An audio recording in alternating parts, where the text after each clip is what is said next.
Good morning students, welcome to Nepal arts classes. आज मैं आप लोगों के सामने हिस्ट्री का एक चैप्टर है महाजनपद काल। सबसे पहला जो चैप्टर था सिंधु घाटी की सभ्यता, मतलब इंडस वैली सिविलाइजेशन। दूसरा जो चैप्टर था वो था आपका वैदिक सभ्यता।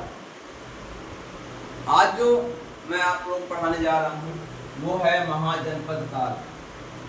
महाजनपद काल माना जाता है 600 BC से लेकर के 600 AD तक। महाजनपद जो शब्द आया है वो आया है वैदिक काल से। जन पद, जन को पहले गण भी कहा जाता था। गण का भी मतलब लोग होता है, जन का मतलब भी लोग होता है। तो ये वर्ड जो है वैदिक काल से आया, और जहां पर लोग, मतलब जनपद का मतलब होता है जहां पर लोग रहते हैं, जहां लोगों का निवास स्थान होता है, जहां बस्तियां बसती हैं, जहां शहर बसते हैं, जहां खेती होते हैं, जहां बहुत सारे आर्थिक क्रियाकलाप होते हैं, उसको नाम दिया गया महाजनपद। तो प्राचीन काल में जो महाजनपद का कंसेप्ट जो आया, मतलब एक प्रांत के बारे में, एक राजा जहां पे हुकूमत करता है उसको महाजनपद कहते हैं। तो प्राचीन भारत में 16 महाजनपद का नाम आता है। अगंतुर निकाय एक पुस्तक है, उस पुस्तक में 16 महाजनपदों के बारे में वर्णन है। 16 महाजनपद में बहुत सारे महाजनपद हैं, जैसे कि 16 महाजनपद का नाम यहाँ पर सामने है। जैसे कि काशी है ना, काशी महाजनपद, जिसकी राजधानी जो थी है ना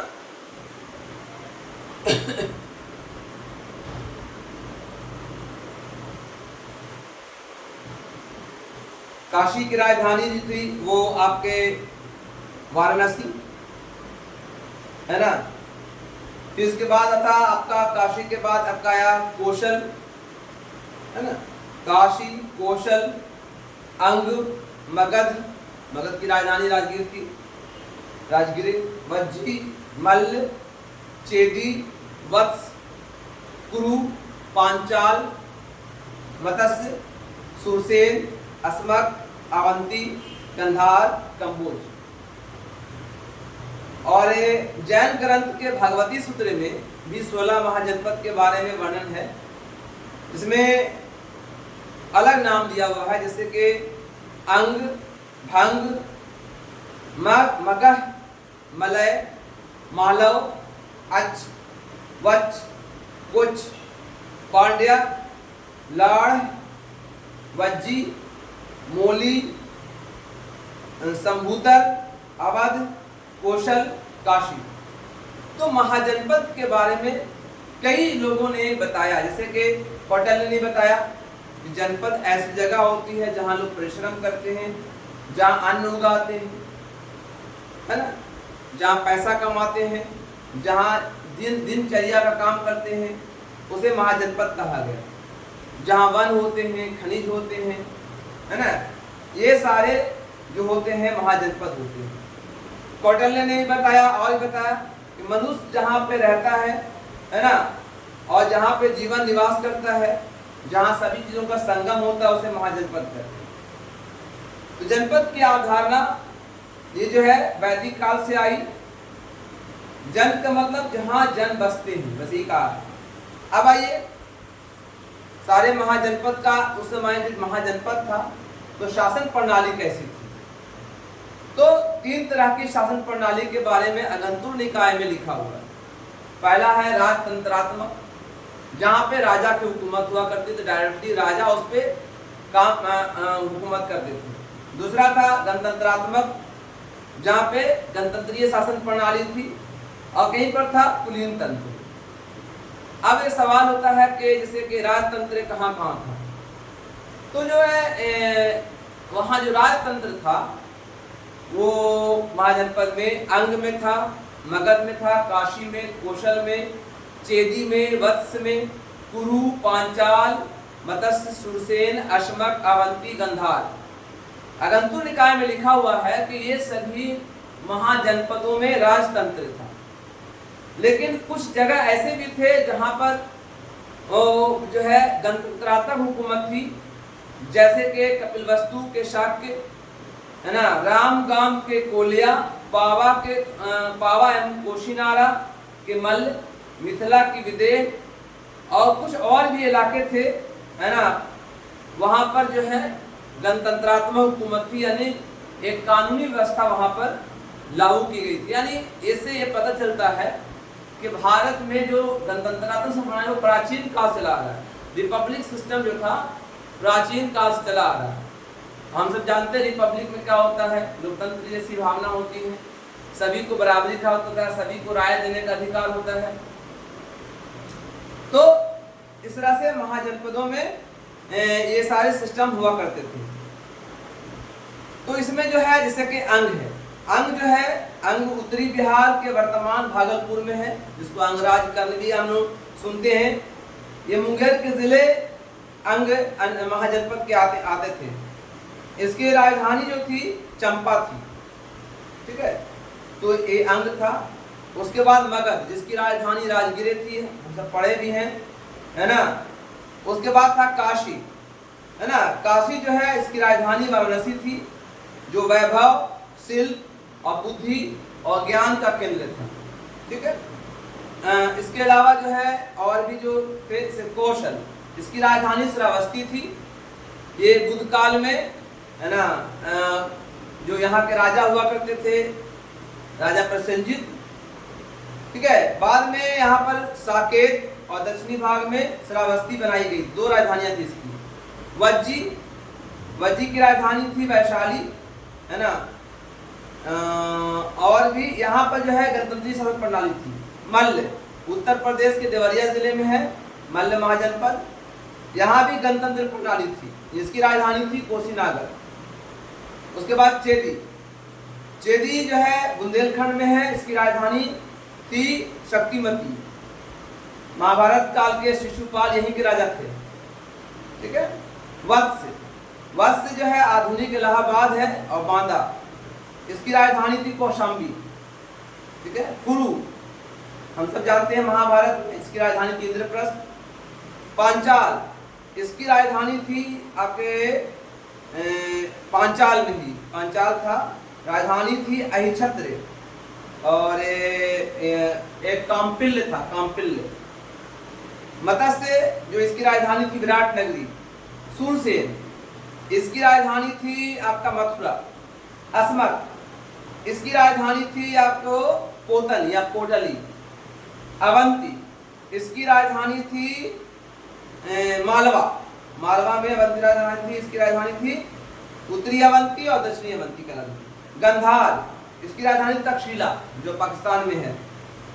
कंबोज, इसकी राजधानी थी आपके रायपुर या आज उसमें नाम था हाटक। तो इस तरह जो जितने भी, और ये 6ठी सदी ईस्वी पूर्व में 16 महाजनपदों का जन्म हुआ था। तो अब उस महाजनपद में सबसे बड़े जो महाजनपद था वो था मगध। मगध के बारे में जानते हैं कि मगध सबसे शक्तिशाली था, मगध सबसे पावरफुल था। उसके पीछे कारण क्या था? मगध के शक्तिशाली होने का कारण क्या था कि मगध जो है, मगध की धरती बहुत ही उपजाऊ थी, बहुत ही उपजाऊ थी। वहां पर अच्छी खेती होती थी, ज्यादा नदियां थी, मिट्टी बहुत उपजाऊ थी, ये पहला कारण। दूसरा कारण था यहाँ जंगल था, जंगल में हाथी बहुत मिलते थे, जैसे हाथियों का इस्तेमाल सेनाओं में किया जाता था, जिससे सेना मजबूत होती थी। तो दूसरा जो है सबसे था। इसके अलावा यहाँ खनिज पदार्थ बहुत मिलते थे, जैसे कोयला और लोहा खास करके, जिससे हथियार बनाने में और अनाज की खेती करने के लिए औजार आसानी से बनते थे। इसके अलावा यहाँ बड़े बड़े महान शासकों का जन्म हुआ, जैसे कि आप एग्जाम्पल में ले सकते हैं बिंदुसार, बिंबिसार, अजातशत्रु, है ना। उसके बाद जो है अशोका द ग्रेट, है ना। उसके बाद आपका विक्रमादित्य, समुद्रगुप्त जैसे महान शासकों का यहाँ पर जन्म हुआ। मगध के एक और विशेषता ये थी कि मगध जो है चारों तरफ जो है, मगध की जो राजधानी थी राजगीर, चारों तरफ पहाड़ियों से घिरा हुआ था, जहाँ पर दुश्मन का आना एकदम असंभव था। इस तरह से ये मगध जो है वो शक्तिशाली बना हुआ था। मगध को जितना शक्ति बस की बात नहीं थी। तो मगध में के जो फाउंडर था, मेन फाउंडर, जो इतिहासकार के अनुसार जो मेन फाउंडर था उसको हर्यक वंश के राजा थे बिंबिसार। बिंबिसार जो थे, जो है ना 544 बीसी में मगध को स्थापना की बिंबिसार ने, है ना। ये हर्यक वंश के राजा थे, हर्यक वंश, ठीक है। इन्होंने 80,000 गांवों को मिला करके उसको बनाया, 80,000 गांवों को कंबाइन किया और एक मगध की स्थापना की, ठीक है। बिंबिसार के बारे में आता है कि इसकी 500 रानियां थी। इस पुस्तक के अनुसार ये कहा गया कि इसमें 500 रानियां थी, लेकिन मुख्य रूप से 3 पत्नियों का नाम आता है जिनसे इन्होंने विवाह किया था, और वो सब जो है कहीं ना कहीं के कोई प्रिंसेस थी, यानी राजकुमारी थी, या कहीं की किसी राजा की बेटी थी या बहन थी। जैसे कि प्रथम पत्नी थी कौशल देवी, ये कौशल राज की पुत्री थी, प्रसेनजित की बहन थी, ठीक है। उससे विवाह हुआ था। यानी इसने वैवाहिक संबंध इसलिए स्थापित किए थे ताकि साम्राज्य पर कोई खतरा हो तो ये सब मिलकर हमारी मदद करें। दूसरी पत्नी थी चेलना, जो लिच्छवी गणराज की चेतक की पुत्री थी। तीसरी पत्नी थी खेमा, जो कुरु के समीप जो थी मध्य प्रदेश की राजकुमारी थी। तो इस तरह से इसलिए क्या था, ताकि अपने साम्राज्य की विस्तार करने में, साम्राज्य को फैलाने में आसानी हो सके। तो इनके फाउंडर जो थे वो बिंबिसार, ये मालूम हो गया। 80,000 गांवों को मिला के बनाया था। इनका एक बेटा था जिनका नाम था अजातशत्रु। इन्हीं के शासन काल में एक वैद्य आए थे, है ना, जीवक वैद्य, ठीक है। अजातशत्रु भी अपने पिता की तरह महान था। इसने अपने पिता की हत्या कर दी और पिता की हत्या करने के बाद 491 में इसने गद्दी संभाली। इसे पर पितृहंता का आरोप लगा, मतलब अपने पिता की हत्या करने का आरोप को पितृहंता कहते हैं। तो पितृहंता का आरोप लगा इस पर, ठीक है। ये कौशल देवी की पुत्र थे, जो आपके जो मतलब इनकी माता का नाम था कौशल देवी। अजातशत्रु के पास 2 हथियार थे, एक का नाम था महाशिल कंटक और एक का नाम था रथमूषण। इसके बारे में कहा जाता है कौन सी शक्ति ऐसी थी इसके द्वारा अपनी शक्ति के द्वारा बड़े बड़े पत्थरों को फेंका जाता था, जिससे हाथी, घोड़े और जितने भी रथ होते थे वो कुचल जाया करते थे, यानी पीस हो जाया करते थे, टुकड़े हो जाया करते थे। तो अपने इस हथियार से उन्होंने अपने दुश्मन को नरसंहार किया था, खत्म किया था। इन्हीं के शासन काल में बौद्ध धर्म की पहली संगति हुई थी, है ना। अजातशत्रु के शासन काल में ही बौद्ध धर्म की पहली संगति हुई थी।